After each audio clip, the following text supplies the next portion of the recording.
Ragini channel பார்க்குற அனைவருக்கும் வணக்கம்.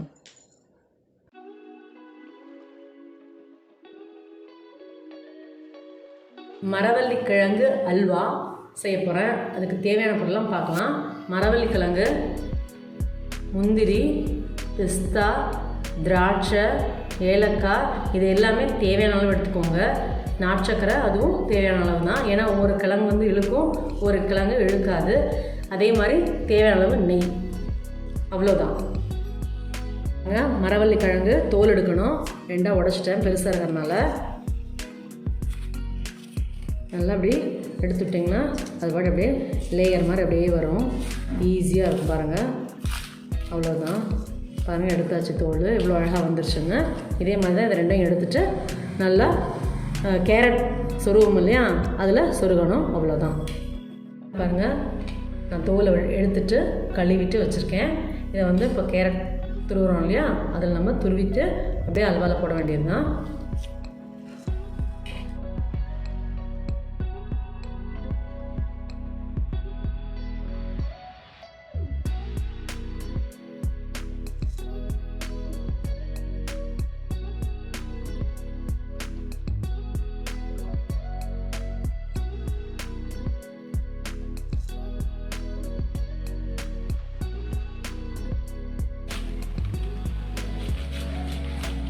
பாருங்க, துருவி முடிச்சாச்சு. சூப்பராக வந்தாச்சு துருவல். இதை அப்படியே நம்ம இதை வச்சு அல்வா கட்ட வேண்டியது தான். பாருங்கள், நல்லா இதை துருவியாச்சு. இதை அப்படியே மிக்சியில் போட்டு நல்லா நைஸாக அரைச்சிக்கணும். துருவணும் இல்லையா, மிக்சியில் போட்டு நல்லா நைஸாக அரைச்சிக்கணும். இது பார்த்தீங்க அப்படின்னா தண்ணி கிண்ணி எதுவும் விடக்கூடாது, விடாமல் தான் அரைக்கணும். பாருங்கள் எவ்வளோ நைஸாக இருக்குன்னு. 2 டீஸ்பூன் நெய்,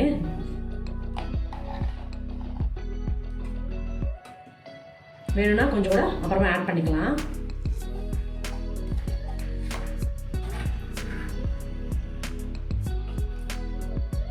முந்திரி போட்டுக்கோங்க. எல்லாம் லைட்டாக ரோஸ்டட் ஆகட்டும்.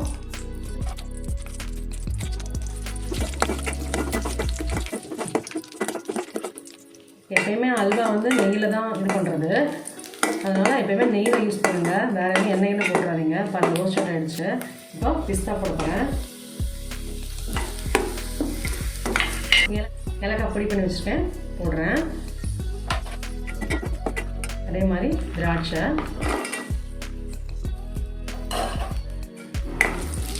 திராட்சையும் லைட்டாக உப்பி வரணும். திராட்சை வந்தாச்சு. இப்போ போட வேண்டியது தான்.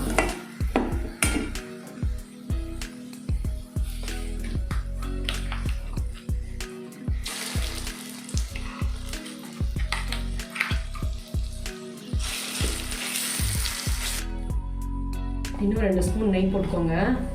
ஏன்னா அது நெய்லேயே தான் வேகணும், தண்ணியிலே விட்டுறக்கூடாது. அதான் டேஸ்ட்டு சூப்பராக இருக்கும். நெய் கக்கிடுச்சு. நல்லா கிழங்கு வந்து நல்லா வெந்துருச்சு. அடி ஒட்டக்கூடாது. அதனால் அல்வா எப்பயுமே அடி ஒட்டாமல் சூப்பராக செய்யுங்க. நான் வந்து சிம்மில் தான் வச்சுருக்கேன், ஹை ஃப்ளேம் இல்லை. அழகாக அது வெந்துட்டு வந்துடும். பாருங்கள், பார்த்தாலே தெரியும் உங்களுக்கு. இந்த பக்கம் வந்தப்பறம் நம்ம நாட்டுச்சக்கரம் போட்டு கிளற வேண்டியது தான்.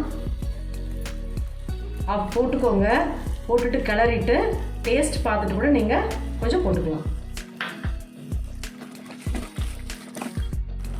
பாருங்கள், நெய் எப்படி கக்கிடுச்சுன்னு. நம்ம எவ்வளோ ஸ்பூன் நெய் போட்டோமோ அதை எல்லாமே வெளியே கக்கி எடுத்துருச்சு.